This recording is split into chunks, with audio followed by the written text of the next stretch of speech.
Most people completely misunderstand what it actually means to register a company in Thailand, and because of that misunderstanding, they either assume it is a fast digital shortcut for setting up an offshore business, or they assume it is a complicated legal maze filled with restrictions for foreigners.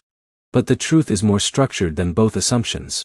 Because what people casually call a Thailand LLC is officially a limited liability company under the legal system of Thailand, typically registered as a private limited company. And once you understand that detail, everything changes. Because you are not dealing with an informal offshore structure.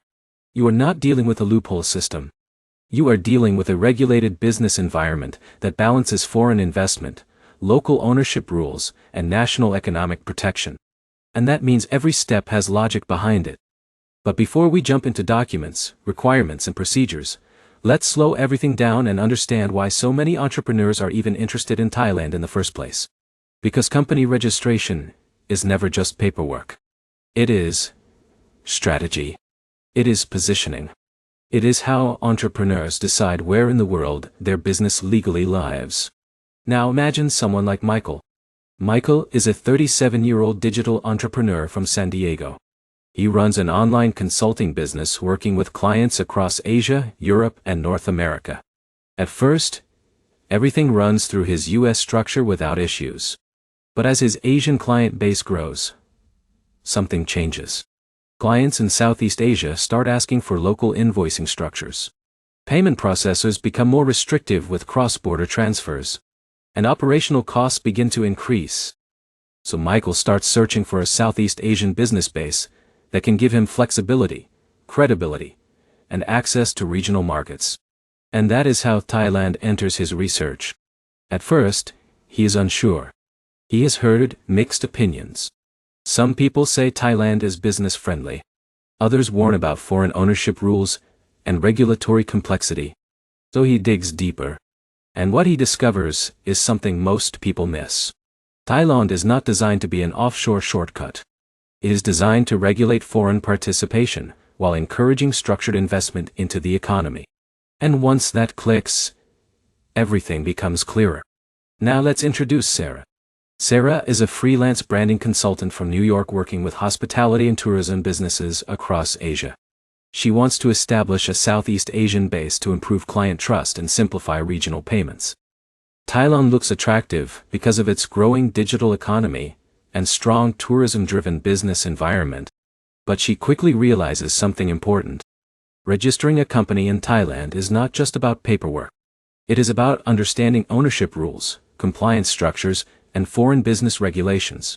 And that is where many entrepreneurs either succeed or struggle. Now, let's walk through the real process step by step in a natural way. The first thing you need to understand is company structure. In Thailand, the most common structure for foreign entrepreneurs is a private limited company. This is similar in concept to an LLC in other countries, but it operates under Thai corporate law. Now Daniel enters the story. Daniel is a software developer from Austin building a SaaS platform for hospitality businesses in Asia. He assumes forming a company will be straightforward. But he quickly learns something critical. Foreign ownership rules matter significantly in Thailand. In many standard cases, foreign ownership in a Thai company is limited unless specific exemptions or structures are used. And this is where misunderstanding begins. Because Thailand is not trying to exclude foreign businesses. It is trying to regulate ownership balance in key sectors. Now here's where things get interesting.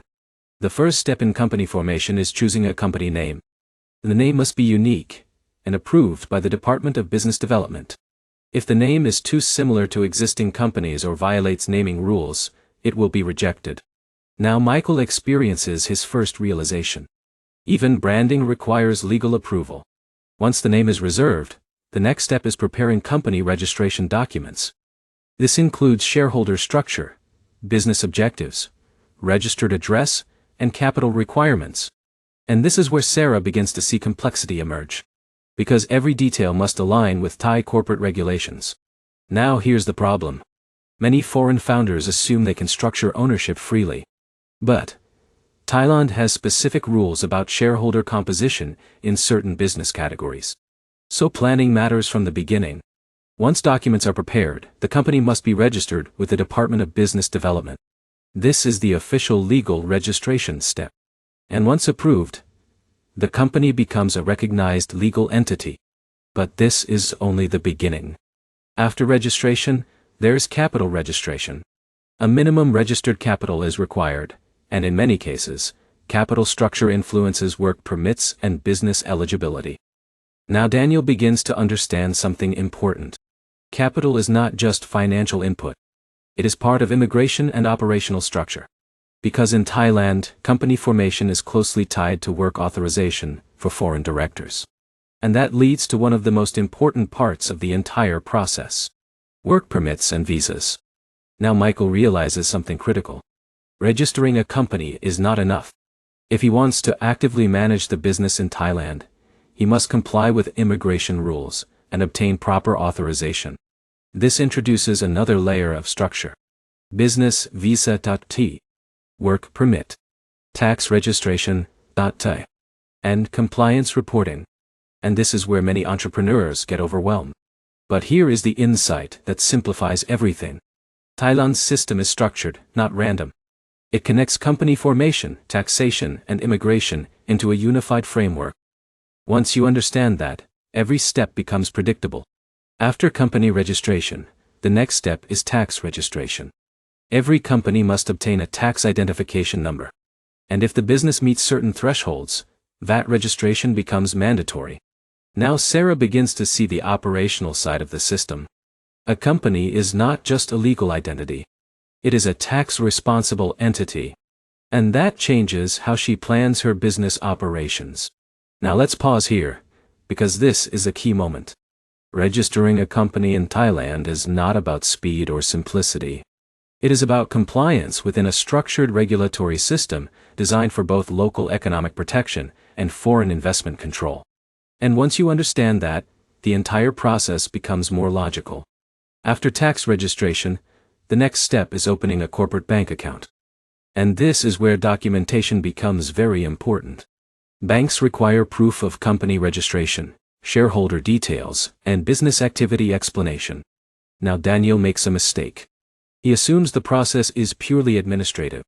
But banks in Thailand evaluate risk, business legitimacy, and compliance alignment. So incomplete documentation leads to delays. Meanwhile, Michael takes a different approach. He prepares a structured business plan, clearly outlines his clients, and provides consistent documentation. And because of that, his approval process is smoother. And this reveals an important pattern. Clarity reduces friction.